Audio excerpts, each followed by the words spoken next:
Bonsoir, bonsoir chères téléspectatrices et chers téléspectateurs. Je suis ravi d'être parmi vous ce soir. J'ai l'honneur de remplacer ce soir exceptionnellement Emmanuel Granier qui sera parmi nous la semaine prochaine. Alors nos chroniqueurs, ils sont toujours présents. Je veux parler d'eux et qui nous accompagnent. On a la chance aujourd'hui d'avoir avec nous Marie-Laurence Delors. Bonsoir. Bonsoir, ainsi, bonsoir à vous tous. Et comme d'habitude, il est toujours présent, toujours fidèle, avec des idées très affûtées. Je veux parler de Michel Branchy. Bonsoir. Bonsoir à toutes et à tous. Effectivement, bon. Nous sommes là pour éclairer et informer, surtout. Oui, c'est clair, informer. En plus, on a une actualité très riche, très divers et très variée, malheureusement, qui commence très souvent, chaque semaine, qui s'enrichit par des faits divers. En Martinique, 14 homicides. En Guadeloupe, il y a eu un enfant de 13 ans qui a été tué par arme à feu hier, ce qui porte en Guadeloupe à 5 décès en 8 jours. Ils s'en sont à 27 depuis le début de l'année, malheureusement, en comptant les îles du Nord, bien sûr. Que pensez-vous un peu de cette actualité malheureusement tragique qui, chaque semaine, on a l'impression que ce sont les faits divers qui rythment notre vie et cette société au quotidien? Oui, on se pose la question, est-ce que chaque semaine, il n'y aura pas un meurtre? Bon, en Martinique, en tout cas. C'est une situation que nous avons déjà... pour laquelle nous avons déjà discuté, et qui est liée en grande partie à la circulation des armes, et laquelle circulation des armes est liée au narcotrafic. Hein? Bon. La question, c'est la facilité avec laquelle, pour régler un problème, une dissension, une difficulté, on utilise l'arme à feu plutôt qu'auparavant, les montées Tibolom, au TK dit mi maman moins. Mais oui, c'était ça. C'était comme ça. Bon, mi maman, moi, m'a capilé maman, 6 ans qu'à faire. Bon, ce qui est nouveau. Bon, il y a un psychologue d'ailleurs qui a publié une analyse il y a peut-être 1 ou 2 semaines dans Fonsanti, un pédocriminologue. Alors, il a expliqué qu'en réalité, on ne se fie plus à la carrure, à la capacité physique, bon, mais on se fie à l'arme parce que l'arme donne un sentiment de puissance. Tu vois? Donc, c'est ça le véritable problème. Bon. Et d'autre part, bon, bien sûr, comme on peut se procurer très facilement une arme, bon, donc, mais quelquefois les motifs sont futiles. Il suffit d'un regard, tu lèves le sourcil, tu fais ça, bon, c'est pris comme un mépris, bon, et ça déclenche l'utilisation d'une arme à feu. Bon. Et quelquefois d'une arme blanche aussi, mais surtout une arme à feu. Donc c'est effectivement cela qui est en face de nous, dans une société où les tensions sociales sont importantes, bon, et où, de mon point de vue, tu as une vitrine de consommation. Nous sommes une vitrine de consommation de tout ce que les pays occidentaux peuvent proposer. C'est-à-dire que les Martiniquais, les plus jeunes, sont incités à accéder à une consommation à laquelle leur pouvoir d'achat, les moyens financiers auxquels ils ont accès normalement par le travail, ne leur permettent pas d'accéder. C'est ça le véritable problème. Et ils peuvent accéder à ces moyens financiers par, précisément, ce qu'on appelle vulgairement l'argent facile, hein, l'argent facile, par le narcotrafic. Alors, il y a des problèmes. Nous avons analysé ici avec un policier qui était là. Berthet, Louis Berthet, nous avons analysé. À mon avis, il y a des problèmes. De mon point de vue, il y a des problèmes de court terme. Bon, il faut, si on veut arrêter cela, il faut prendre des mesures, bien sûr, de répression, de contrôle. Bon, ça c'est le rôle principalement, pas seulement, mais principalement de l'État, c'est dans les pouvoirs régaliens de l'État. Bon. Et puis, il y a des mesures qui mettent en jeu le tous ensemble. Le tous ensemble. Et la Martinique en profonde. L'éducation. D'abord, au premier rang, l'éducation. Bon, l'éducation. La formation. Et puis des mesures, donc c'est des mesures de moyen et de long terme, auxquelles il faut se mettre d'accord, et ça nécessite un consensus martiniquais pour pouvoir s'engager dans ces voies-là. Hein. Bon, ce n'est pas simplement, comme peuvent le penser certains, une question de répression et de peine, comme le pense l'actuel ministre de l'Intérieur ou de la Justice, qui se font la courte échelle. Retailleau et Darmanin, les deux. Darmanin et Retailleau. Bon, c'est pas aussi simple que ça. C'est pas aussi simple que ça. Bon, il faut aller au fond des choses. Et par conséquent, je n'en dis pas plus, mais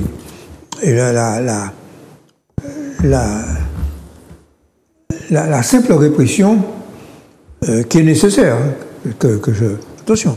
Bon, l'alourdissement des peines de comparution immédiate par la justice aussi.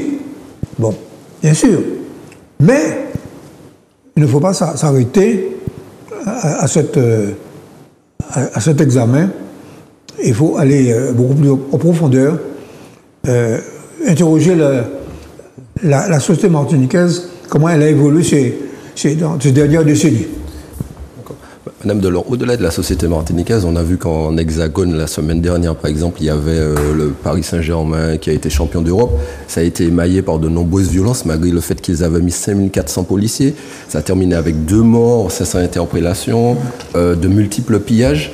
Et on voit beaucoup de voix s'élever pour dire que la justice n'évolue pas assez vite avec son temps et n'est pas adaptée à la violence actuelle. D'abord, je dis bonsoir à toutes et à tous, et puis merci de nous écouter, et puis merci de m'inviter à Zouk TV. Donc, sur ces questions, on a on va dire, cette banalisation de cette violence en dehors des stades et lors de grandes manifestations. Ça prouve en quelque part qu'il y a 2 choses. La première question, ce ne sont pas les supporters en eux-mêmes qui créent cette violence. On a des casseurs opportunistes qui saisissent toutes ces opportunités du rassemblement, qui est un rassemblement bon enfant au départ, et qui s'agglutinent et qui pillent de façon systématique un certain nombre de commerces. Et ça, c'est pas admissible pour les commerçants eux-mêmes, mais aussi pour cette population qui vient au match et qui sort du match, parce que on n'a pas idée du public transgénérationnel. Quand le Paris Saint-Germain, quand Marseille joue, c'est la grand-mère, c'est le grand-père, c'est le père, ce sont les petits-enfants qui vont au match. Et donc, par conséquent, ce ne sont pas ces gens-là qui sont à l'origine des violences. Ce sont un certain nombre d'individus, et on peut se demander, quel que soit le nombre de policiers qu'on pourrait mettre, il faudra en mettre. Il n'empêche que toute la gestion, c'est après les festivités. Parce qu'on se rappelle que la violence était dans les stades. Quand on se rappelle des hooligans, etc., on a géré ça. Parce que les présidents de clubs se sont vraiment donné la main et ont jugulé ça. Il ne faut pas voir qu'on n'a pas progressé. Maintenant, là où on ne gère pas, c'est après les festivités. Et ça, c'est collectivement, parce que le nombre de policiers, ce sera jamais suffisant pour gérer ça. Ça signifie quoi? Ça signifie que, les mairies d'arrondissement ont un pouvoir de police. Ça veut dire qu'il y a le préfet de Paris qui est venu et qui a dit, ce n'est ni une réussite ni un échec. Et donc, par conséquent, aujourd'hui, que ce soit en Martinique qu'en France, il faut un consensus et une unanimité. Pendant longtemps, la gauche a nié la question de la violence. Tout simplement parce que on était dans des schémas, bon enfant, une ziguinote des têtes, un coup d'arbalète. Aujourd'hui, c'est fini, ça, le coup d'arbalète. Non, on a des couteaux et des armes à poing qui sont dangereuses et qui, parfois, les auteurs ne maîtrisent pas. À partir du moment où vous portez une arme, c'est pas pour vous défendre, c'est ça qu'il faut dire aux jeunes, parce que vous avez des jeunes qui se disent, j'ai l'arme, je vais me défendre. Non. Tu es potentiellement quelqu'un qui va porter un coup avant qu'on te porte ce coup. C'est ça le problème. C'est-à-dire que comme tu veux pas perdre la face, bim, tu vas tirer avant ou tu vas sortir le couteau avant. Donc le porteur d'une arme doit en quelque part se dire que en portant l'arme, je ne me défends pas, je peux porter un coup fatal. Pourquoi? Parce que la peur, dans ce cas avec une arme, la peur, elle décuple votre force. Et comme vous ne voulez pas perdre, vous l'utilisez et parfois même plus que de raison. C'est pas le point. Vous tirez jusqu'à ce que l'autre puisse être étendu par terre. La preuve, c'est que dans tous les meurtres, c'est pas une balle, hein. C'est plusieurs.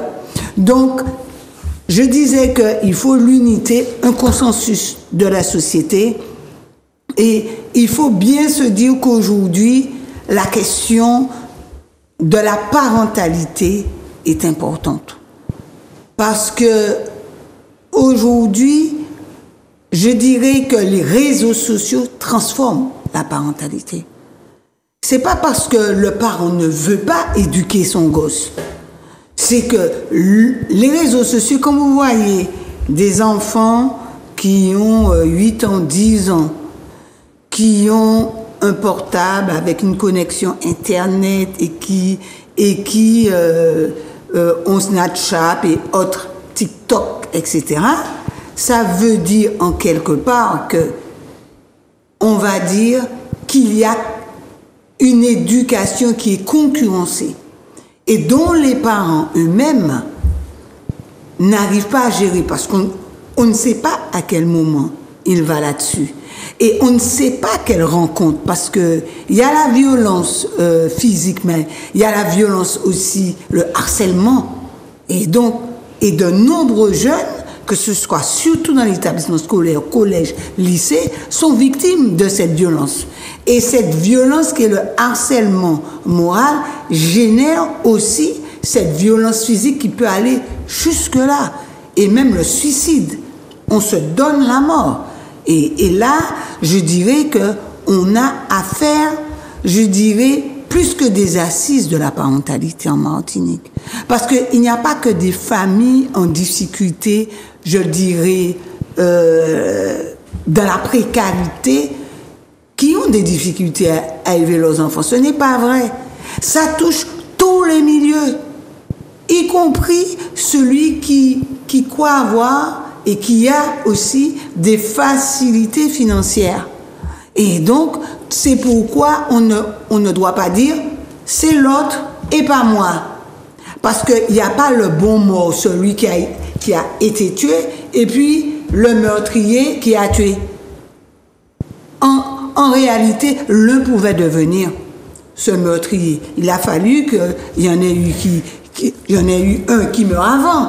Mais dans beaucoup de cas, quand on regarde ces tueries-là, bon, on arrive dans un lieu public et puis on tire, bon, on ne supporte pas la frustration.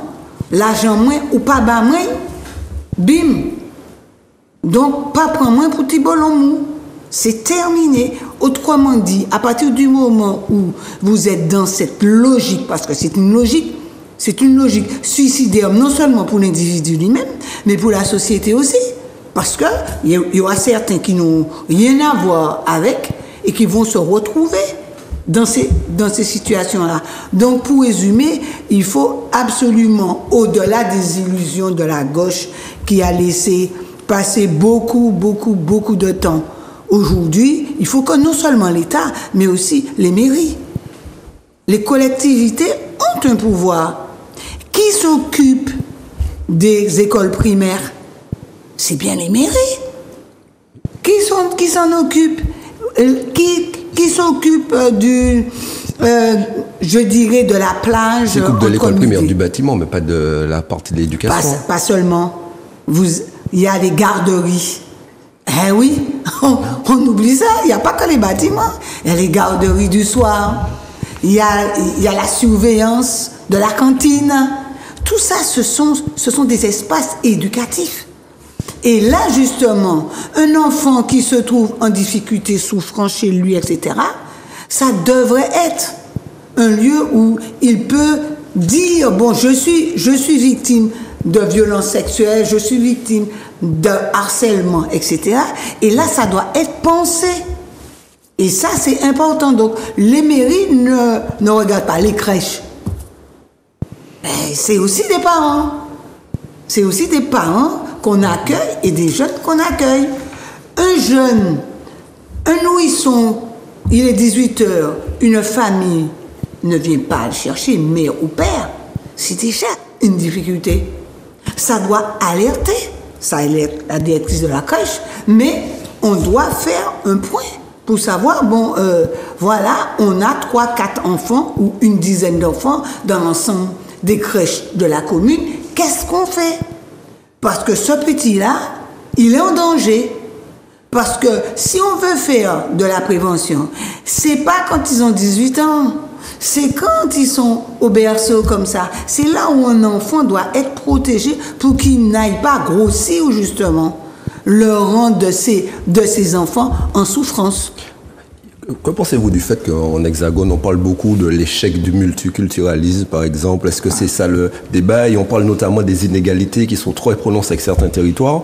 Ici, dans le dernier rapport qui est sorti, pas ici, dans le dernier rapport qui est sorti sur les inégalités cette semaine, on dit que la Martinique, c'est le 3e territoire où on retrouve le plus d'inégalités. On retrouve devant la Martinique, la Réunion et le département de l'Hexagone, sachant qu'ils ne tiennent pas compte ni de la Guadeloupe, ni de Mayotte. Le rapport n'est pas complet, mais ce rapport dit qu'ici, par exemple, on a la double peine, un taux de chômage très important, une économie un peu au ralenti, donc ce qui fait que beaucoup de personnes ont du mal à s'en sortir.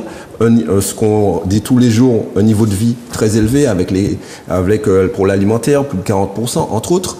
Et rappelons que ce rapport se base sur le fait en disant que les inégalités sont 4,7 fois plus importantes entre les personnes les plus riches et les personnes les plus pauvres. Et il considère qu'une personne riche, c'est qui? C'est quelqu'un qui a 3 500, 3 700 euros de revenus. Et une personne pauvre, c'est quelqu'un qui a en dessous de 760 euros de revenus. Donc c'est ce ratio-là qui est fait. Mais est-ce que c'est ça la cause, l'une des causes, par exemple, de cette violence et de tout ce qui se passe dans nos sociétés? Parmi les facteurs de tension, je disais tout à l'heure, il y a la situation économique et sociale de nos pays. Bon, tu as raison de souligner que cet observatoire des inégalités qui est indépendant, qui utilise des données malheureusement relativement anciennes, que nous connaissons déjà, de l'INSEE, Parce que concernant la Martinique... Taux de pauvreté de 28% par exemple. Ce sont des données que nous connaissions depuis 2022. Bon, mais ceci dit, bon, pour résumer, pour ne pas entrer dans des considérations statistiques un petit peu difficiles, en gros, tu as un taux de pauvreté élevé, tu as un niveau de revenu médian plus bas, tu as un niveau de prix plus élevé. Bon, alors, en Martinique, c'est 14%, en Guadeloupe, c'est 18% de plus, en moyenne. Bon, je profite de l'occasion d'ailleurs pour rectifier. J'ai vu des vidéos de certains journalistes de RTL qui disent que les prix sont en moyenne 40% plus chers. C'est pas vrai. Oui, c'est les prix des produits alimentaires qui sont 40% plus chers, mais en moyenne, la moyenne des prix, c'est 14% en Martinique. Bon, c'est pas la peine de noircir le tableau pour pouvoir faire le buzz. Hein. De l'audimat, on connaît malheureusement ce qui se passe. Mais ceci dit, alors, ce rapport sur les inégalités rappelle simplement que les départements d'outre-mer sont, en dehors de la Seine-Saint-Denis, je crois, de certains départements bien ça. C'est de exactement France, ça, oui. sont les plus inégaux de l'ensemble français. Bon. Ça veut dire ceci. C'est que ça renvoie.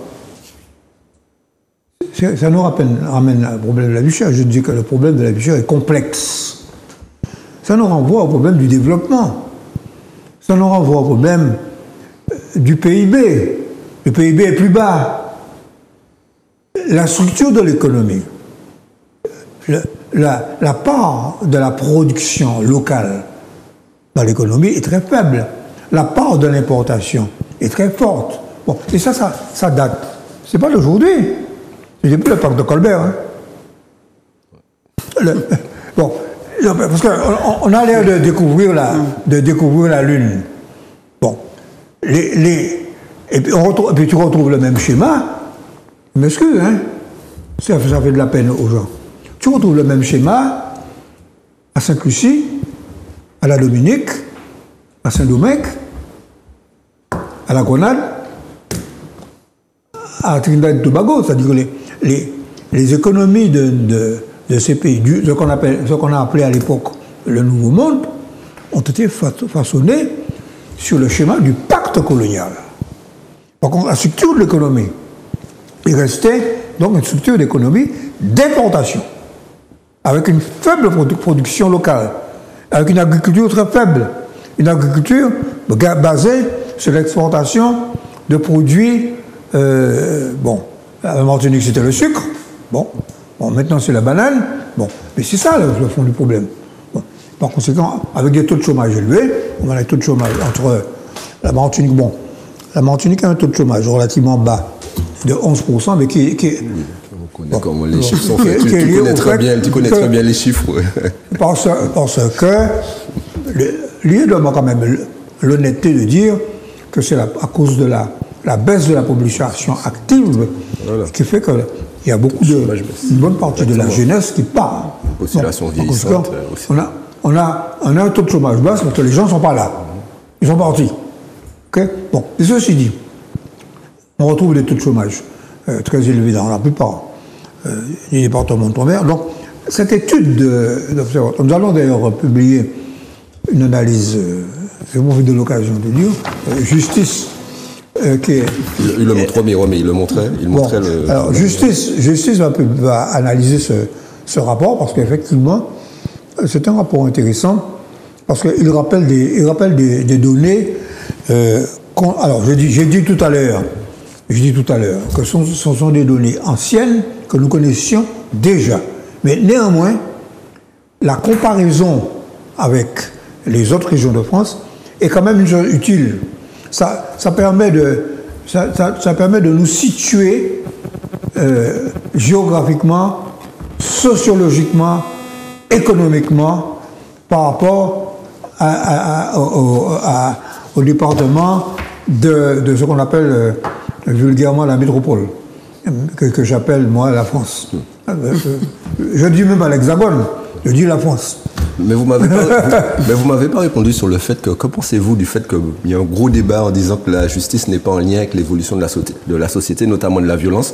On voit le ministre de la Justice, Gérald Darmanin, demander de rétablir des peines planchées, de supprimer le sursis, entre autres, etc. C'est un vrai débat actuel en disant que la justice, en gros, est trop laxiste en simplifiant les choses. Bon, c'est un débat franco-français qui est nécessaire.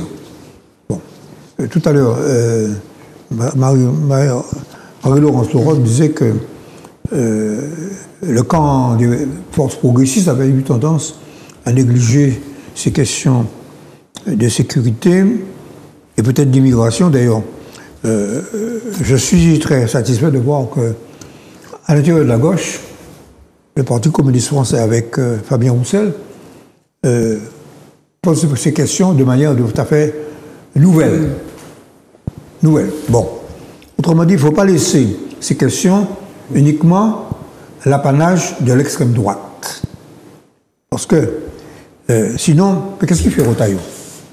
Il est en train, pour pouvoir se placer politiquement, il est en train de naviguer dans les eaux de Le Pen. Oui, c'est ce qu'il essaie de faire. C'est ça Bougar a fait.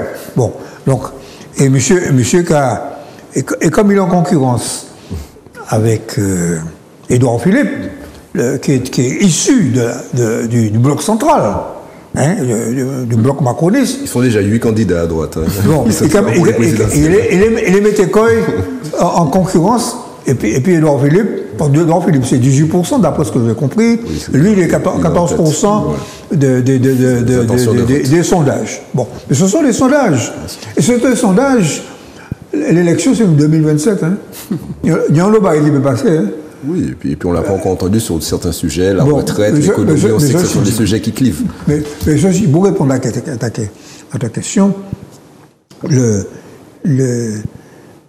la question des peines, oui, de la justice, des moyens, des modalités de lutter contre ces choses-là, Retailleau a été jusqu'à dire que les jeunes qui avaient s'est livrés à des pillages après la victoire du PSG. Il a utilisé le terme barbare, que ce sont des barbares. Rio barbares. Bon, quelque part, ce ne sont pas des gentils garçons. Hein. Bon, donc ça a créé une polémique. Ça a créé une polémique. On dit qu'il n'aurait pas dû, comment on dit, stigmatiser ces jeunes. Bon, mais au-delà de tout ça. Et en disant aussi que le fait de les avoir appelés barbares, ça encourage les violences policières. C'est ce qu'on a entendu dans certains discours, mais on sait qu'on est en période de pré-campagne. Voilà.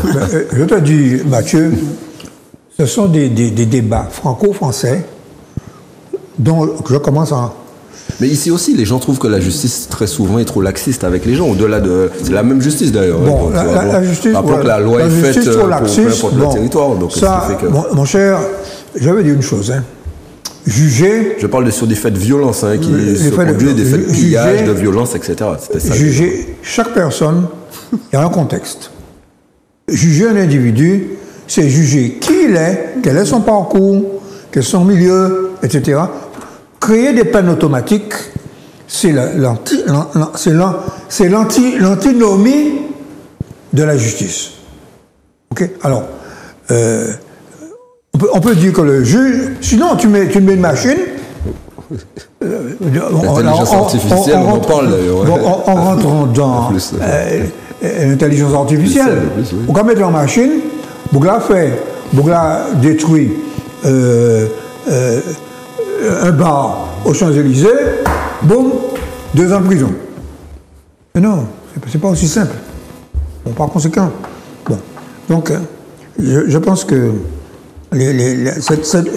c'était d'ailleurs le débat qu'avait lancé Sarkozy en 2007. Oui, avec la peine planchée, 2008, et qui a fait long feu.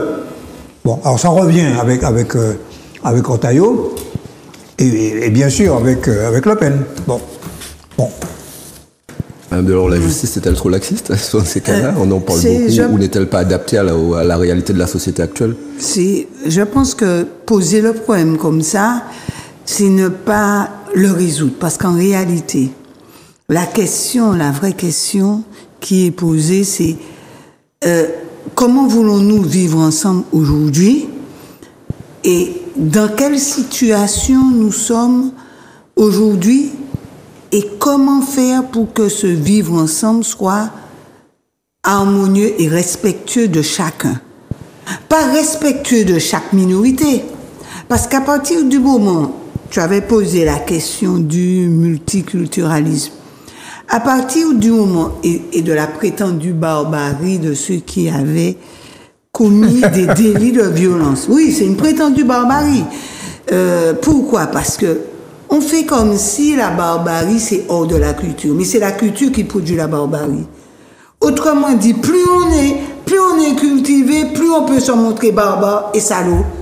Le nazisme, c'est quoi? Ben oui, mais la culture n'a jamais préservé ni de la barbarie, ni de la prétendue sauvagerie. Au contraire, qui a planifié les camps de concentration? Eh bien, c'est bien la civilisation qui, en réalité, peut produire de la barbarie. Alors, ça fait bien rire, n'est-ce pas? On n'est pas dans la cité grecque où le barbare, c'est l'étranger. Bon, je pense qu'il a pensé que c'est un étranger venu d'ailleurs qui vient faire de la violence. Non, ce sont des Français, quelle que soit leur origine. Et c'est ça la difficulté aujourd'hui, c'est qu'on mélange tout dans le débat. Dans une société bien gérée, les questions de violence sont moindres. Je peux citer Rousseau. Plus il y a des violences, plus ça veut dire qu'il y a des problèmes dans le vivre ensemble. Donc, il faut aller à la racine. Donc, la racine, c'est quoi? C'est pas de dire qu'il y a du multiculturalisme, de la diversité, et qu'il y a des cultures différentes, ce qui génère. Le multiculturalisme, c'est un fait. C'est le fait qu'il y ait des gens qui viennent avec des manières, des traditions et des manières d'être différentes. Nous sommes ici, là. Ben, nous sommes différents. Mangez-nous peut-être différents, dormez-nous différents. D'accord? Donc, de la même façon, dans une classe, il y a un peu de tout. D'accord? Que le fait que nous soyons différents, ça fait partie je dirais, de la vie humaine. D'accord? Maintenant, comment accueillir et comment évaluer cette diversité? Est-ce que cette diversité doit prendre le pas sur la loi? Je dis non. Je dis non. À partir du moment où on est dans la diversité culturelle et on dit que, ah oui, mais la loi ne peut pas s'appliquer à moi parce que, moi, ma culture m'interdit. Qu'est-ce qui fait le vivre ensemble? C'est le contrat qu'on passe ensemble. Et ce contrat qui nous permet de vivre ensemble passe par le respect d'un certain nombre de lois. Et c'est là toute la question, à quel moment on est capable d'accepter un certain nombre de lois, sauf à dire que les lois viennent de Dieu. Jusqu'à preuve du contraire, dans le système français, dans l'État français, les lois ne peuvent pas venir de Dieu, quel que soit ce Dieu. Ces lois sont fabriquées par des hommes qui ont des représentants à l'Assemblée nationale, les députés qui font les lois. Jusqu'à preuve du contraire, c'est ça. Donc je ne peux pas invoquer un Dieu qui me permettrait de ne pas obéir aux lois. Donc il faut qu'on soit clair dessus. La loi doit s'appliquer à tous. Encore faut-il qu'on accepte la loi et que on puisse faire une éducation à la loi et éducation à des valeurs. Parce que même si j'ai on va dire, des traditions différentes, il n'empêche qu'on peut s'entendre sur des valeurs. Générosité, entente, et liberté, et ne pas tuer. Ne pas tuer. Ah oui. Ne pas mentir. J'avais compris ne pas fumer. Ne pas mentir, ce sont des valeurs. Et ça... Mais c'est le commandement de Dieu là que tu énonces là. Mais justement... Ah bon? Mais justement... Mais c'est que justement, la morale telle qu'on l'entend, c'est une morale qui est héritée du christianisme, justement, et qui a été laïcisée. C'est ça. C'est ça qu'il faut bien comprendre. C'est pourquoi on ne peut pas tout rejeter. Je veux te dire que la question de la victime, eh ben, c'est d'abord le christianisme qui a mis en exergue la notion de victime. Quand tu regardes l'historique de cette notion-là, c'est ça. Il ne faut pas oublier ça. Donc, on ne peut pas tout rejeter, d'accord? Il n'empêche que pour retourner à cette question de la violence et de la difficulté pour la justice de rendre justice, c'est qu'il faut que chacun sache que, je suis d'accord avec toi, que le juge, c'est quelqu'un, c'est une tierce personne qui ne fait qu'appliquer une loi et l'interpréter en fonction de l'individu qui est en face. Sinon, ce serait, bon, eh bien, celui qui a été la famille de celui qui est mort, eh bien, fait la loi, autrement dit, tue, etc. C'est la vengeance. Il ne faut pas oublier que la justice, demander justice, c'est la loi du talion. Demander vengeance. La vengeance, ça n'a rien à voir avec la justice. On est dans l'émotionnel et c'est pourquoi il y a un juge. Et heureusement qu'il y a le juge qui peut interpréter la loi en fonction de l'individu qu'il a en face de lui et du contexte. J'aurais aimé qu'on parle un peu de la Nouvelle-Calédonie. On voit que ça devient un sujet très présidentiel. Marine Le Pen est en Nouvelle-Calédonie. On a vu qu'elle a totalement changé plus ou moins son discours. Et elle a même profité pour taper un peu sur Bardella en disant qu'il connaît rien à l'histoire de la Nouvelle-Calédonie. Et parallèlement, on a vu Manuel Valls dans une interview, parce qu'on a vu beaucoup de fake news circuler un peu sur les réseaux sociaux. Mais au-delà de ça, il a donné une interview dans un journal. Et dans ce journal, il a dit qu'il faut privilégier le dialogue en Nouvelle-Calédonie. Et je reprends un extrait de ce qu'il a dit aussi. Il a dit que décoloniser, ce n'est pas rompre, c'est permettre de choisir, c'est offrir à un peuple la possibilité d'inventer une voie qui conjugue dignité, identité et protection. Bon, c'est tout ce que Manuel Valls est en campagne aussi. Alors, et que je rappelle... Il y a des propos de Manuel Valls qui sont carrément des fakes. Hein. Oui, c'est pour ça que j'ai fait la différence entre la vraie interview... Ça a circulé sur les réseaux sociaux, comme quoi Manuel Valls était partisan de discuter de l'indépendance, même pour les Antilles. Oui, ce qui est totalement faux, je précise. Bon, je profite de l'occasion. Alors, qu'il fasse dialoguer, bon, très bien. Bon, c'est que la République française découvre, à travers son ministre de l'Outre-mer, que les relations entre la République et les territoires dits d'outre-mer, collectivités, départements, régions, suivant les différents types de statuts qu'ils ont. De statuts. Bon, tu as des collectivités qui appliquent le droit commun, l'article 73. Tu as des collectivités qui appliquent une certaine forme d'autonomie, avec des degrés divers d'ailleurs, suivant les collectivités. L'article 74, et puis tu as une collectivité qui a carrément un statut d'autonomie déjà très avancé, qui est la Nouvelle-Calédonie, l'article 75. Bon, je profite de l'occasion pour dire ça, parce que c'est un débat qui est récurrent, et c'est important que Manuel Valls, sous des formulations. Alors, la phrase que tu cites là, décoloniser, ce n'est pas rompre, c'est permettre de choisir. Effectivement. Permettre de choisir, c'est quoi? Nous, on ne nous a pas permis de choisir en 2010. On nous a dit, si vous choisissez l'article 74, vous allez perdre la sécurité sociale, vous allez perdre les retraites, vous allez perdre le SMIC, en gros, vous allez perdre la protection sociale. Le droit commun, tout ce qui est... Bon. Ça, c'est pas choisir. C'est un chantage. C'est pourquoi je dis que ce référendum, pour moi, je le considère comme nul et non avenu. OK? on ne nous a pas laissé le choix. La République française, la première réforme qu'il devrait faire dans la Constitution, c'est pour aller dans le sens de ce que dit le ministre de l'Outre-mer, c'est de dire que les différentes voies qui sont ouvertes, telles que la Constitution elle est, en plus on peut imaginer que la Constitution évolue. Bon, une Constitution, ce n'est pas la Bible. Hein. Une Constitution, ce n'est pas les 10 commandements de Moïse du haut du Sinaï. Hein. Bon, une Constitution, elle peut changer. Mais ceci dit, telle qu'elle est, cette Constitution telle qu'elle est.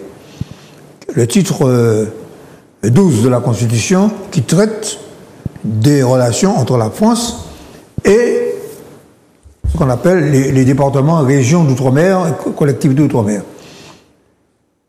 Il devrait quand même modifier cette Constitution en disant que, quel que soit le choix que feraient les peuples d'outre-mer, on va leur maintenir l'égalité sociale, la protection sociale. Le droit à la différence n'est pas indissociable. On ne peut pas dire du droit à l'égalité. Si vous choisissez l'autonomie, vous perdez la sécurité sociale. Non, ce n'est pas acceptable. Ok? Bon, la sécurité sociale a été une conquête en 1946-47. Je signale, Victor Lamont. Je signale, hein? Bon, c'est pas un cadeau. Bon. Et c'est une conquête des travailleurs sur l'insécurité. C'est-à-dire face à la maladie, à la vieillesse, aux accidents du travail. C'est une conquête majeure dans la République et pour les peuples d'outre-mer. Ce n'est pas un cadeau. Par conséquent, on ne peut pas mettre ça en balance avec la volonté de s'auto-déterminer et de se gouverner soi-même. Voilà ce que je peux dire concernant cette phrase, c'est permettre de choisir, à ce moment-là, les différents choix, les différentes voies qui sont permises, hein, bon, peuvent être explorées. Bon, aux juristes, aux constitutionnalistes de nous aider dans l'élaboration de ces choix. Hein? Bon, il y a d'éminents constitutionnalistes en France, en particulier, je pense à un Réunionnais qui s'appelle Socroumanien. Oui, c'est un Réunionnais qui est professeur à Bordeaux. Bon, mais il y en a d'autres, hein, il y en a d'autres. Il y en a beaucoup. Bon, mais je pense que ça veut dire que l'avenir de la Martinique, de la Guadeloupe, de la Guyane qui a déjà fait un choix d'autonomie, hein, bon. Oui. Bon, attention, hein, la Guyane a voté pour un article spécifique pour la Guyane dans la Constitution française. Hein. Bon. Oui, tout à fait. Mais ceci dit, ça veut dire que nous devons... l'avenir de nos pays n'est pas bouché et que, par conséquent, c'est ce que je retiens, moi, de cette phrase alors, pareil que c'est dans la tribune du dimanche, j'ai pas trouvé ça. C'est bien ça, c'est dans la tribune du dimanche. Moi, je cherchais ça. Mais je vais te l'envoyer, je vais te l'envoyer. Parce que si monsieur dit ça vraiment... Il a fait 3 pages d'article. Bougla fait un pas, hein. Bougla fait un petit pas. Ouais. Oui, tout à fait. Et d'ailleurs, on a vu que la justice a décidé de libérer les Christiantaines, par exemple, hein, qui est Christiantaine, l'un des Kanaks qui était mis en prison en Hexagone, avec 3 autres personnes, notamment ceux qui étaient responsables de la coordination. La justice les a libérés, mais ils restent sous contrôle judiciaire quand même. Ils n'ont pas le droit de rentrer en contact ni de retourner en Kanaki. Mais c'est vrai qu'il y a des aspects qui ressemblent. Le JAM, on avait déporté les jeunes de l'OJAM à Fresnes. Tu vois, ça me rappelle des souvenirs, ça. Hein. Oui, alors je voudrais quand même souligner d'abord que M. Van Manuel Valls semble se servir de ce qu'on appelle les Outre-mer comme tremplin politique. Il est quand même coutumier du fait. Voilà. Donc, c'est vrai qu'il est candidat à l'élection présidentielle, il l'a déjà dit. Hein. Oui, d'accord. Donc, pour ça, il se sert de son poste de ministre. D'accord? Maintenant, la deuxième observation, c'est que aujourd'hui, que ce soit pour la Nouvelle-Calédonie et pour les autres territoires, la position de l'État français a changé. C'est Manuel Valls n'inaugure rien du tout. À partir du moment où on dit l'État-providence est terminé, il faut l'enterrer, et là, c'est clair. À partir de ce moment-là, tous les possibles restent ouverts. Donc, c'est aux Martiniquais comme aux habitants de Nouvelle-Calédonie de trouver un terrain d'entente. Parce que pour revenir à la Nouvelle-Calédonie, il faut tenir compte qu'il n'y a pas seulement que les Caldoches qui sont contre l'indépendance. On a des Kanaks qui ne sont pas pour l'indépendance, qui sont pour une solution de transition. Donc, il faut aussi écouter toute cette population. Et donc, par conséquent, surtout sur un territoire qui est économiquement exsangue. Avant même, on va dire, toute cette, je dirais, ces troubles-là, la situation était catastrophique. La gestion économique posait déjà problème. Donc, il n'y avait pas uniquement une question de corps électoral, il y avait une question économique et sociale. Et donc, avec les questions identitaires, bon, et sans compter l'Azerbaïdjan qui joue sa carte derrière, etc., ce qui n'a pas arrangé les choses non plus. Maintenant qu'on arrive à un apaisement, c'est tant mieux. Tant mieux parce qu'aujourd'hui, les Kanaks et le peuple de Nouvelle-Calédonie a besoin de paix pour pouvoir décider. Parce que choisir, c'est aussi pour pouvoir décider la meilleure, on va dire, solution pour se vivre ensemble. Parce que jusqu'à preuve du contraire, les Caldoches, bon, se considèrent comme faisant partie du peuple kanak, et donc par conséquent, ils veulent rester. Ceux qui sont partis, mais ceux qui veulent rester, parce qu'ils pensent qu'ils ont leur vie en Nouvelle-Calédonie, oui, on ne peut pas faire autrement que faire avec eux. Michel, vas-y, si on voit Michel secouer la tête. Ah oui. Michel, vas-y. Bon, je veux bien qu'on défende le point de vue des Caldoches. Enfin, la majorité, c'est quand même les Kanaks qui veulent quand même récupérer leur personnalité, leur pays, n'est-ce pas? Leur culture. Et par conséquent, bon, alors qu'il y ait que le statut auquel de transition auquel pourrait aboutir la concertation préserve les droits de la minorité quand même, Caldoche, parce que c'est une minorité. C'est une minorité. Bon, je suis tout à fait d'accord que la majorité ne doit pas écraser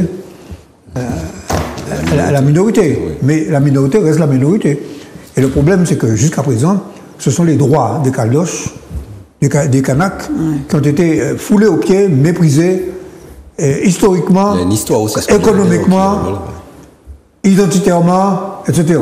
Mais tu as d'autres populations, hein. Bon. Il n'y a pas que les Kanaks. Bon, sans compter, mais oui, ça c'est les manœuvres du colonialisme qui essaient d'amener des minorités, bon, des Asiatiques, des ceci, des cela, pour compliquer le problème numéro un, qui est le problème des Kanaks.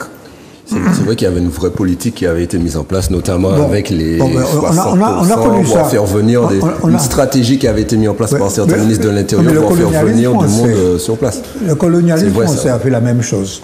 En Indochine, il a fait la même chose. En Algérie, et il a tenté de le faire dans certains pays africains. Bon, moi j'ai vécu en Afrique. Bon, voilà. On a tenté de faire ça.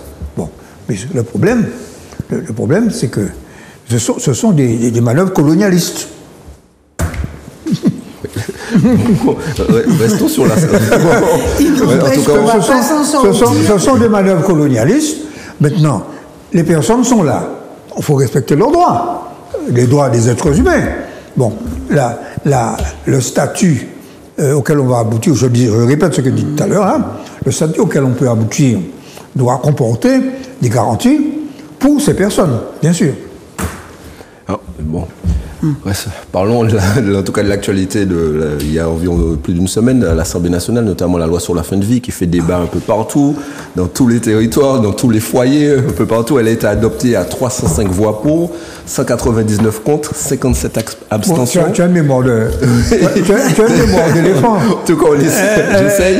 Mais c'est un sujet. Bon, le texte partira au Sénat, on verra ce que ça donne. Certaines personnes la voient déjà cette loi. Je laisse la parole. J'ai déjà parlé beaucoup. En commission mixte. Et il y a toujours beaucoup d'opposants et qui prennent l'exemple de certains territoires comme le Canada, les Pays-Bas, la Belgique d'ailleurs qui autorise le suicide assisté pour les enfants. Et qui autorise aussi le suicide assisté anticipé. C'est-à-dire que comme pour un don d'organes, etc., vous pouvez avant, en fonction de dire si vous avez telle pathologie, si vous avez fait un accident grave, etc., vous pouvez dire que à ce moment-là, puisqu'il y a des gens qui ne sont pas conscients, qui ne peuvent pas s'exprimer, qui ne peuvent pas parler, c'est vrai que dans le texte de la loi française, on n'en parle pas à ce niveau-là, mais qui disent que avant, pendant qu'ils se portent bien, ils disent que si j'ai telle pathologie, je suis malade, je veux m'exprimer, je suis dans le coma, je demande le suicide assisté. Que pensez-vous de ça et du fait que dans tous ces pays-là, on a vu une accélération des suicides assistés, notamment ils tournent autour de 5% des décès dans tous ces territoires, 5 à 6% des décès. Il y a quelque chose qu'il faut dire et réaffirmer. Personne ne veut mourir et chaque être humain et chaque personne désire se maintenir en vie. Et de l'affirmer, c'est quelque chose de très important.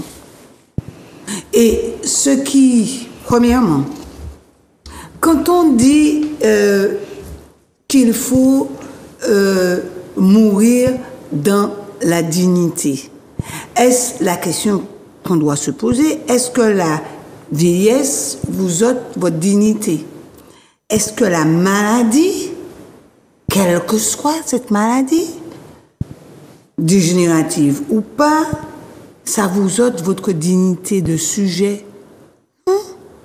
Absolument pas. Donc, il y a des arguments, pour moi, qui doivent être débattus et qui sont pas... Ces arguments-là peuvent être remis en question. Donc, les individus, dans leur intégralité, veulent se maintenir en vie. 2, que les individus, la vieillesse ni la maladie ne nous ôtent notre dignité. Maintenant, qu'il y ait 1% de personnes qui veulent décider de la manière, quand on est dans le cas de maladies incurables, etc., aller au-delà des soins palliatifs. Parce qu'il ne faut pas nier que le soin palliatif, c'est un accompagnement à la non-souffrance. C'est ça qu'il ne faut pas oublier. C'est-à-dire qu'on aide le malade qui n'en peut plus à partir dans le moins de souffrance possible. Mais pour l'instant, il n'y a que 45% des besoins en soins palliatifs qui peuvent être satisfaits. Voilà. Donc, il faut que dans tous les territoires, que tous les individus aient accès à ces soins palliatifs. Et ça, c'est excessivement important. Ça veut dire que ce n'est pas parce qu'il y a une aide à mourir que cette aide à mourir devrait être un suicide assisté. Parce que justement, tu as nommé le Canada et d'autres pays. Ce qu'on a constaté, c'est que cette demande d'aide à mourir augmente chez des populations défavorisées. C'est ce que j'allais vous poser comme question d'ailleurs. Parce qu'il y a une vraie disparité entre les revenus sur les personnes. Pourquoi? Parce que ces personnes la disent, en gros, qu'ils ne veulent pas être une source, notamment des difficultés, une charge financière et aussi une charge affective pour leur famille. Les deux. Je dirais qu'il faut faire attention. Je pense qu'il faut voter la loi, mais il faut des garde-fous. Absolument, parce que ne pas se dire, je le dis parce qu'on est dans une population qui vieillit dans notre pays Martinique. Et donc, il ne faudra pas que ce soit interprété comme, bon, mais c'est déjà fait tant, il n'est d'aucune aide à personne, il est seul, isolé, etc. Parce qu'il ne faut pas nier qu'à un certain moment de sa vie, on peut être dépressif. Les personnes âgées souffrant d'isolement sont des personnes qui sont, on va dire, touchées par cette dépression. Est-ce qu'on va leur proposer, comment parler jeune personne, manquement démêler. Non, ça c'est comment on traite la dépression chez des jeunes et chez des personnes âgées qui pourraient ne pas vouloir vivre, tout simplement parce que le sens de la vie, leur sens de vie est hypothéqué par cet isolement-là. Parce que c'est ça. Parce que quand au fond, la question qui est posée de fond, c'est le sens que l'on donne à sa vie. On remarque que quand les gens sont entourés, quand il y a, on va dire, des relations humaines qui sont bienveillantes, vous n'aurez pas de gens candidats à l'aide à mourir. Ils sont surtout beaucoup plus résilients à la maladie. Toutes les études démontrent que quand on a un entourage fort, et des fois en fonction de la personne bien sûr aussi, ils sont des fois plus résilients à la maladie. Voilà. Alors c'est vrai que la loi a mis de côté toutes les personnes qui souffrent de maladies dégénératives ou bien de maladies neurologiques. Heureusement, parce que ce serait grave. Parce qu'une société qui n'assume pas sa vieillesse, qui n'assume pas la souffrance et la maladie, c'est une société qui va sélectionner. On va sélectionner les plus forts et c'est une société qui est destructrice. Donc c'est pourquoi je dirais qu'il faut manier cette loi avec, on va dire, vraiment beaucoup de précautions. Il faudra faire très attention parce qu'on ne peut pas nier qu'il y a des gens qui peuvent vouloir, pour des raisons qui leur sont propres, qu'il faut respecter. Mais il ne faudra pas que ça devienne une règle quand on est dépressif et puis qu'on a 90 ans ou plus et dire bon monsieur, mademoiselle, madame là, voilà. Je dis ça parce que souvent, dans les hôpitaux, on peut avoir ce type de comportement quand on traite les personnes âgées. Non, je pense qu'il faut respecter la vie, quelle qu'elle soit. Et le respect de la vie, quelle qu'elle soit, c'est le respect de notre propre vie. Et ça, c'est ce qu'on appelle la bienveillance et c'est ce qu'on appelle l'humanité. Parce qu'une société qui ne met pas en avant ses valeurs de dignité au sens où, quelle que soit ta vie, elle a une égale dignité. Même si tu es dans une situation précaire, etc., tu as droit à la vie. Parce qu'il y a eu des faits de société, je n'aime pas les faits divers, où des jeunes avaient lapidé des... sans-abri. Des sans-abri. Parce que pour eux, ils n'ont pas de droit, ils sont là, ils sont des parasites. D'accord ? Donc, c'est pourquoi j'attire l'attention. Michel, penses-tu qu'on a mis assez de garde-fous et notamment on voit que dans ces pays-là, des fois il y a une augmentation chaque année de 16 à 20% des suicides assistés, c'est ce qu'ils ont mis en place depuis un certain nombre d'années et ils expliquent ça parce qu'il y a une zone de population vieillissante dans leur pays, donc il y a de plus en plus de personnes qui... Voilà. La réponse est dans la question. Bon, mais ceci dit, c'est vrai que nous avons, un vieillissement accéléré. Oui. Je sais pas, c'est bien. Il y a un phénomène démographique mondial qui est le vieillissement d'une manière générale de la population. C'est un phénomène démographique mondial. Mais la Martinique, depuis les années 2000, a un phénomène de vieillissement accéléré. Je ne vais pas rentrer dans les causes. Les causes, elles sont lointaines. Ça remonte jusqu'au Bumidum. C'est ce que j'allais dire, jusqu'au Bumidum, bon, entre autres. Bien. Alors, le texte a été voté.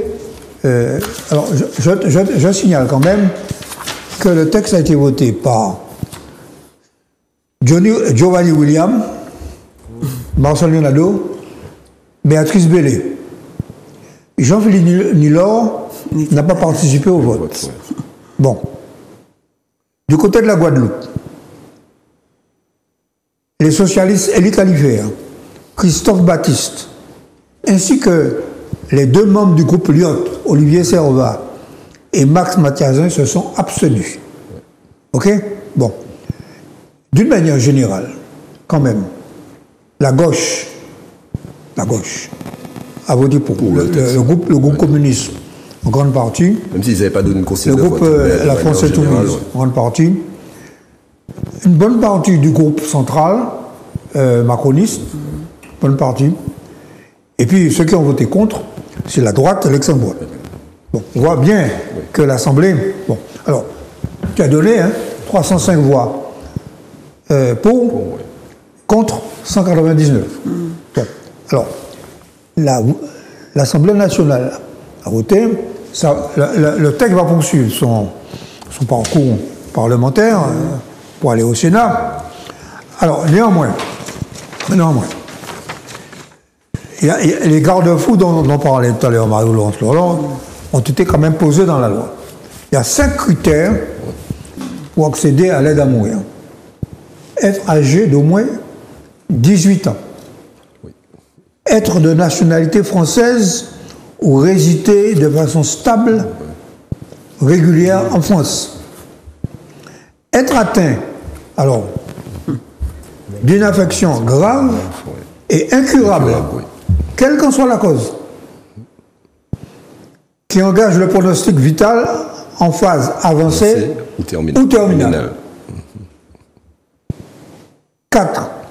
Présenter une souffrance physique ou psychologique liée à cette infection qui est soit réfractaire au traitement, soit insupportable selon la personne lorsque celle-ci a choisi de ne pas recevoir ou d'arrêter de recevoir un traitement. Donc la souffrance. OK? Et puis cinquièmement, être apte à manifester librement sa volonté. Alors ça c'est important. Le texte prévoit qu'à la suite d'un avis médical collégial ou demander l'administration d'un produit létal. Minimum de 3 personnes, l'avis collégial. Voilà, par un médecin ou une infirmière. Bon, voilà. Bon. Donc voilà les 5 critères pour... le texte privilégie aussi, il faut que ce soit le patient qui, en tout cas, qui s'administre le produit létal, sauf s'il ne peut vraiment pas se faire administrer par un médecin. Voilà. Notamment, il tient compte aussi que pour une fois un changement, en disant, contrairement à d'autres pays, que le médecin peut faire valoir son droit de conscience. Tout à fait, tout à fait. Bon. Les médecins comme les autres. Les médecins comme, d'une manière générale, le personnel médical, de manière générale. Bon, alors il faut quand même reconnaître que dans ce débat, les groupes politiques avaient laissé la liberté de vote à leurs membres. Parce que c'est une question philosophique fondamentale qui engage chacun. Et chacun peut prendre se déterminer en fonction de ses convictions profondes. Bon. En tout cas,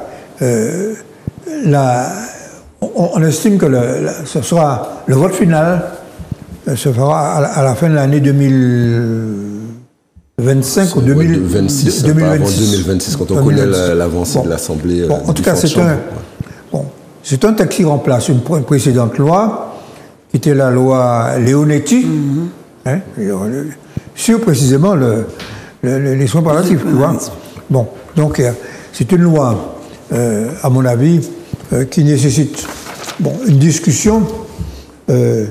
Moi, je pense que ce serait bien que, sur ces questions-là, qu'il y ait des tribunes.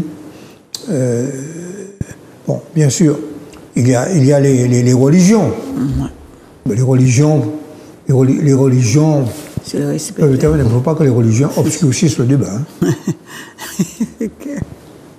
Non, je ne dire ça parce que si c'est pour retomber dans les religions, je préfère ne pas les nommer, d'ailleurs. Oui, on ne va pas nommer.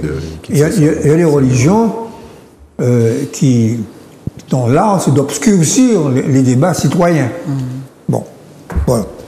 Bon, on va passer à notre sujet. Je veux parler.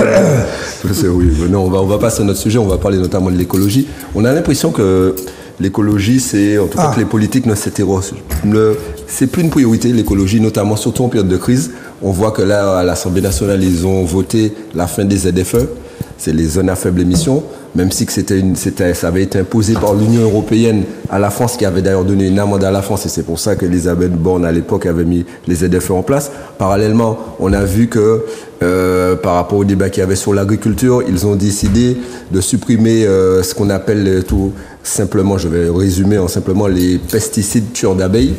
Autoriser les nicotinoïdes. Voilà, c'est ça, c'est exactement ce que voilà. De nouveau, zéro artificialisation, ils ont décidé de les geler. C'est au niveau de la loi, notamment qui protégeait notamment les terres agricoles. Là, on a vu que par exemple, ma prime rénov, là, ils ont annoncé aujourd'hui qu'ils vont suspendre la prime rénovation qui existait. Bon, c'est surtout fait pour l'Hexagone en grande partie, mais ils ont annoncé qu'ils permettaient de faire des travaux pour une amélioration énergétique de votre bâtiment. Ils ont décidé de la suspendre, mais voilà, à partir, ils n'ont pas encore donné la date, mais vraisemblablement, ça sera juillet. Que pensez-vous de cette situation? Et voilà, et puis en plus, parallèlement, on voit qu'il y a un sondage qui a été fait qui dit que, parce que beaucoup de personnes disaient que la transition, qu'il faut aller vers des voitures électriques. Et il y a un sondage qui a été fait, qui est sorti hier, il me semble, et qui dit, ce sondage dit quoi? C'est que si vous avez le choix pour acheter un véhicule électrique ou un véhicule hybride pour le même prix, parce qu'avant on soumettait souvent que c'était la question de prix, seulement 13% des gens choisissent un véhicule électrique. Bon, moi, je suis personnellement partagé en tant qu'économiste, d'autant que les pays en voie de développement, parce que ça c'est un débat de pays développés, hein. Bon, attention, hein. Bon.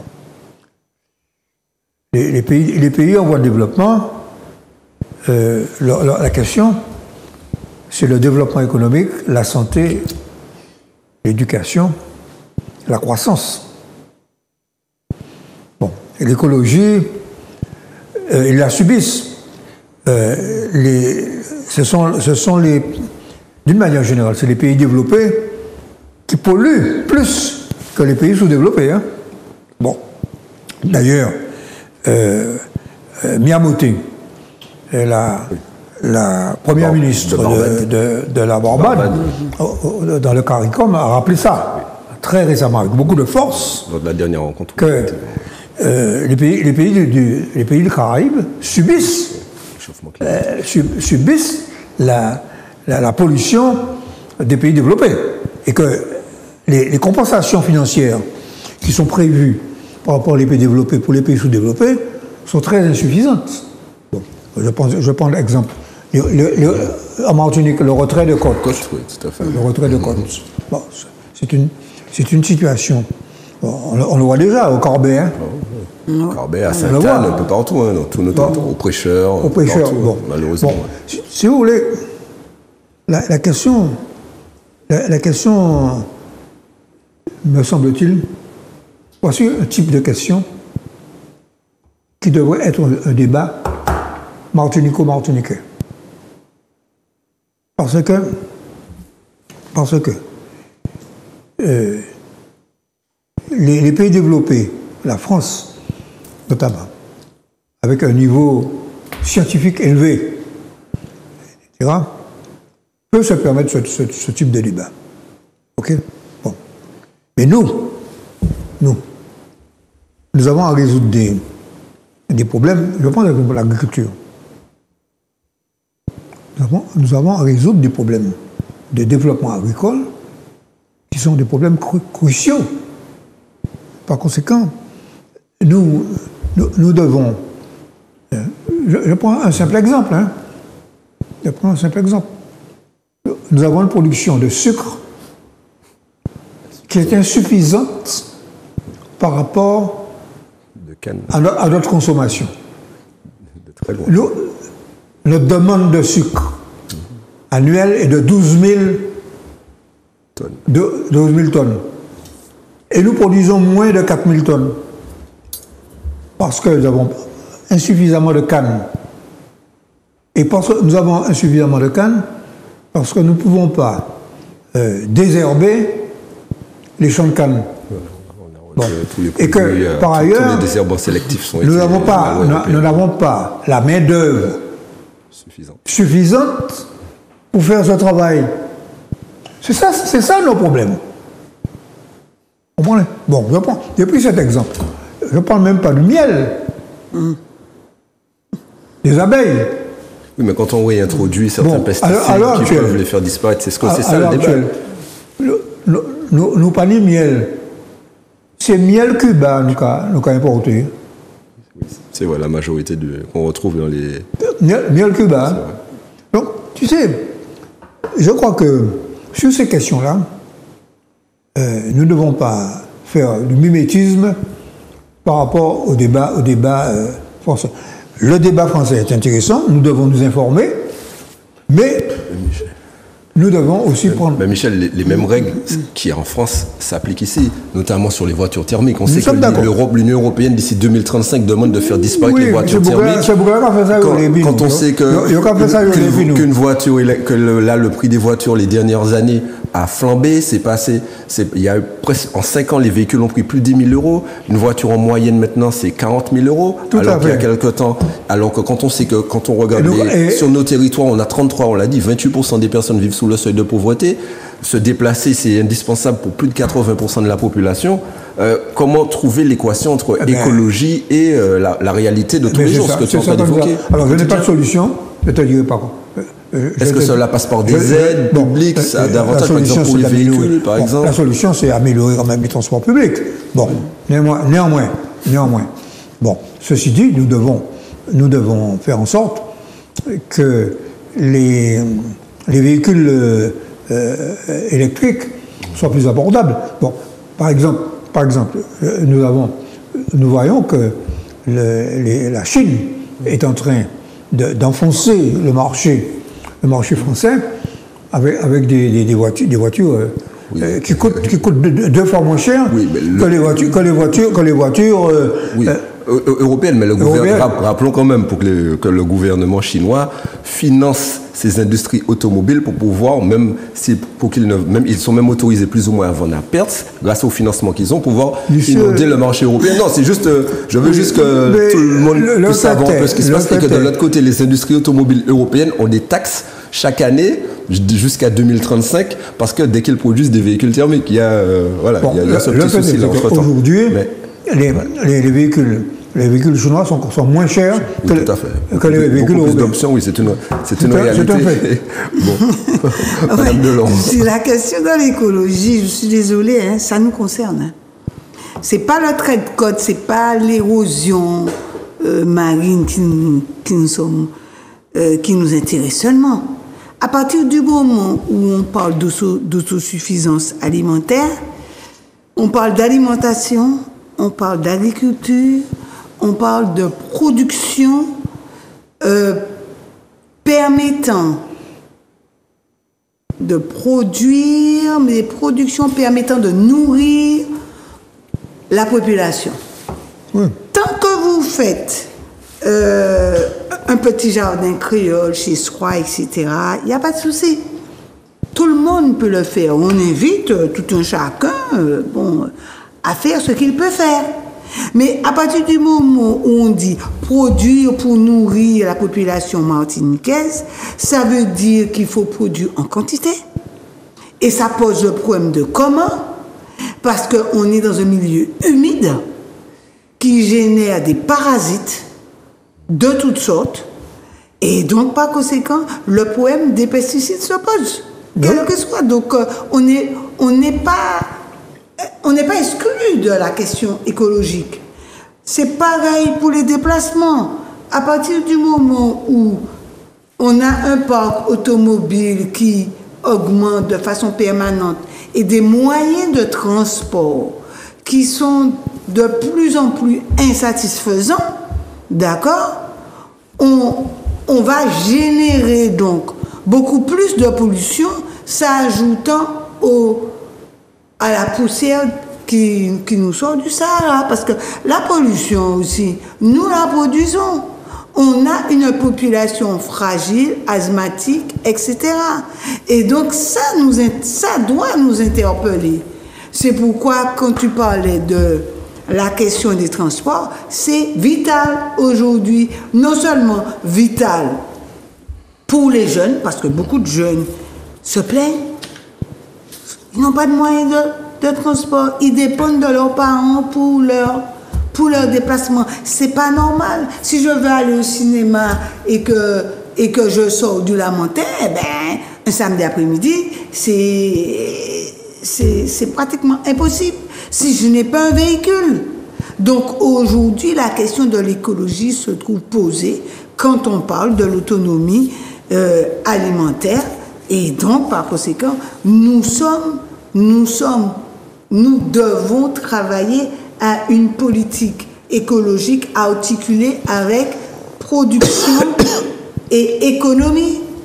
Donc, la question se pose, puisque nous avons une assemblée CTF qui peut prendre des décisions concernant un certain nombre de choses.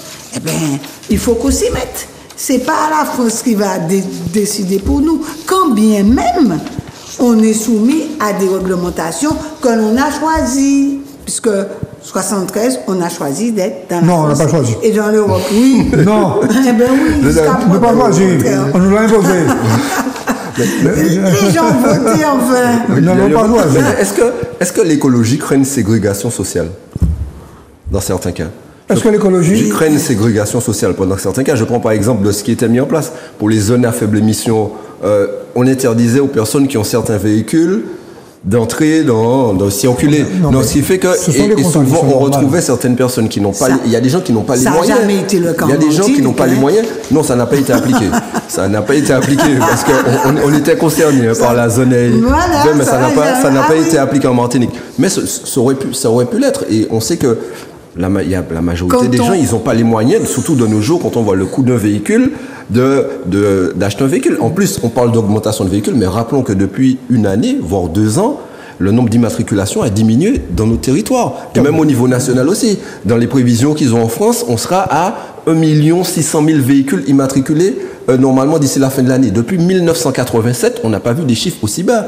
Donc ce qu'on voit qu'il y a une vraie crise, en tout cas, qui sent à ce niveau-là économique. Mais il n'empêche qu'on utilise le gazoil toujours, et le gazoil est toujours moins cher que l'essence et l'électricité. Ah oui, quand on regarde les voitures. Alors, c'est une question. La question du gazoil et de l'essence, c'est une question de taxe. Hein. Bon. C'est une question de taxe que nous traînons depuis quinzaine d'années, depuis l'époque du Conseil général. Je me permets de faire un petit retour historique. Depuis le Conseil général,